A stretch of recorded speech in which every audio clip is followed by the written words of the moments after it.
Бүгдээрээ сайн байна уу? 58 байна. 오늘 Монголын цэцэл төрөлийг танилцуулнаа. 안녕하세요, 여러분. 58입니다. 오늘 몽골의 근원은 소개입니다. Үндэсний цэцэл төрөл нь Монгол улсын нийслэл Улаанбаатар хотод орших цэцэл төрөл юм а. Талбай хэмжээ нь 973 га газар нутагт хамрагдаг. 국립 근원은 몽골의 수도 울란바토르의 제일 큰 근원입니다. 면적은 973가 보고할됩니다. Энэ цэцэл төрөлөнд нь спорт болон тоглоомын талбай, хөшөө дурсгал их байдаг. Бас 31 төрөл зүйлийн 132,986 ширхэг мод болон цэцэг байдаг.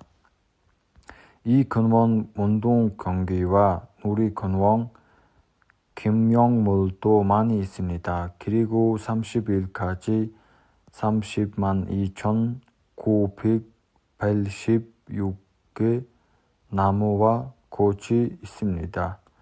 몽골 ирвэл заавал очиж үзээрэй. баярлалаа. баяртай. 몽골에 오시면 꼭 한번 방문해 보세요. 감사합니다. 안녕히 가세요.